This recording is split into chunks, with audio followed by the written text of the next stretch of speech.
Albie Amankona is with us. He's a political commentator, and Alfie Stirling, too, chief economist at New Economics. Thank you both very much indeed for joining us here on Saturday morning. How are you? Good morning. Well, thanks. Good morning. Great. Albie, tell me, what is your thought on this? Should he stay or should he go? So my thought is, despite the fact that I've been extremely disappointed with the behaviour of the Prime Minister and the staff at Number 10 regarding, disregarding the rules, and his performance since the Patterson scandal has been, quite frankly, terrible. And the polls indicate that. The public are angry, I'm angry, and it's been a complete mess. My view is that whilst I'm concerned by the Prime Minister's conduct, I'm more concerned that the country and the world are facing multiple crises, and calm heads are needed what's at the moment, not a leadership election. Internationally, we've got Chinese aggression towards Taiwan, Russian aggression towards Ukraine, 10,000 Russian troops on the Ukrainian border. Global vaccination rates are still not great, leading us open to new variants which could land us back in square one. Mass migration's a problem. There's a cost of living crisis domestically. We need to urgently reform the NHS so it's got more capacity. We need to wait for the levelling up white paper. And I just think with all of these crises, both at home and abroad, now is not the time for a leadership election. So Albie, you're not necessarily a fan of Boris Johnson. You think a lot of what has happened is unacceptable, but you just think now is not the time for change.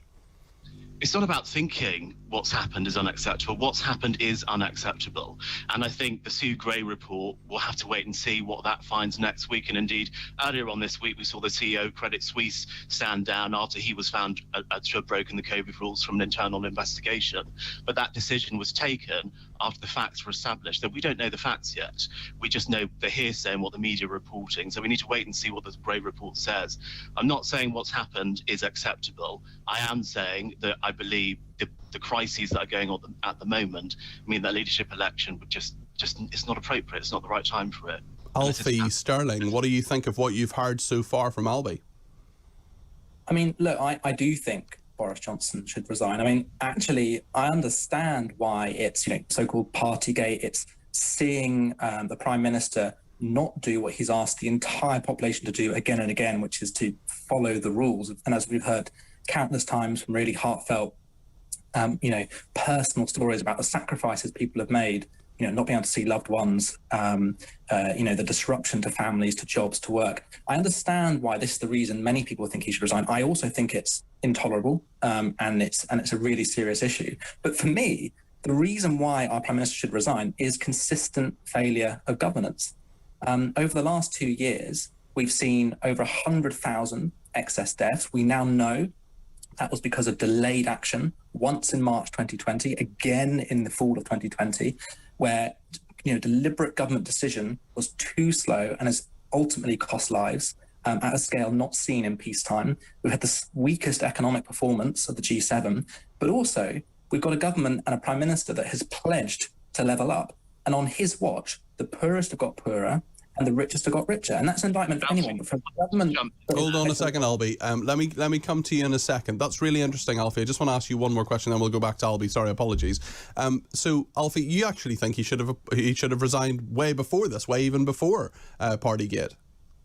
I mean, I'm not surprised he hasn't, but I think the failure of governance is sufficient as a resignation.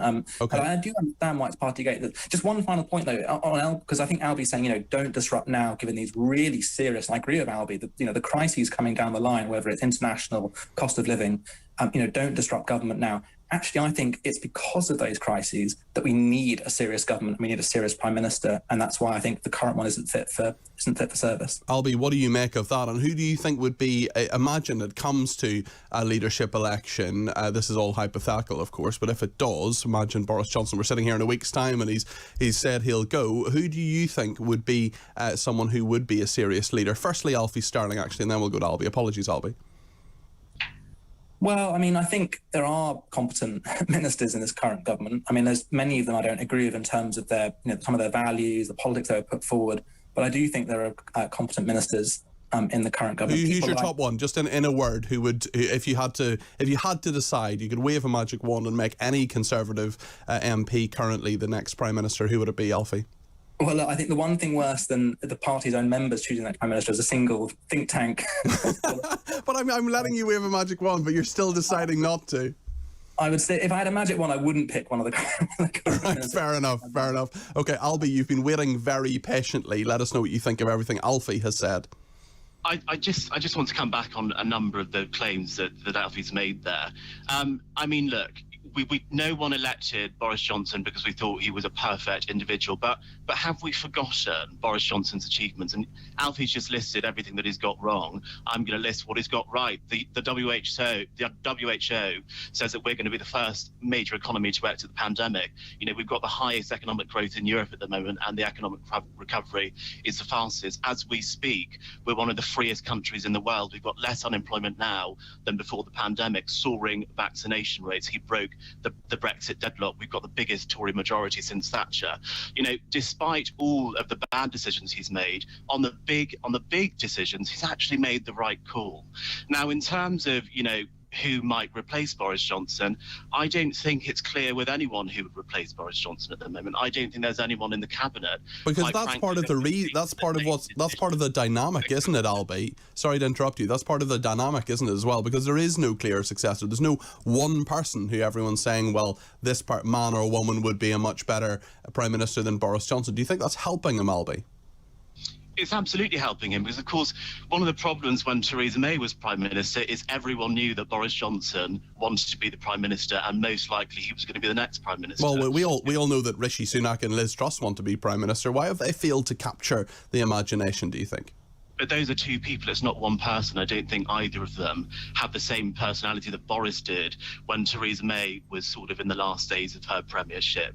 And, you know, support, you might say, is split between the two of them. There's not one person that we'd go to in the Conservative Party to think, yeah, that should be the next leader. Whereas that was very clear when Theresa May was coming to her end. It's not clear if Boris Johnson is coming to his end, who that next person would be, in my opinion. Alfie Stirling, look into your crystal ball and tell me what you think is going to happen this week. How fatal do you think this is going to be for Boris Johnson, or do you think he'll make it out the other end? I think it's genuinely really hard to get a read on it. And that's because, you know, Boris Johnson does have an extraordinary ability to ride out issues that would be politically fatal to other politicians. And we've seen that time and again, not just with the issues I mentioned in terms of failures of governance, but also actually, you know, failures of personal, you know, honour and competence.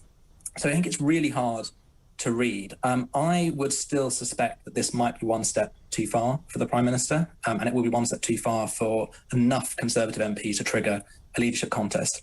What happens in that contest, I really don't know. Okay, Albie, what do you think?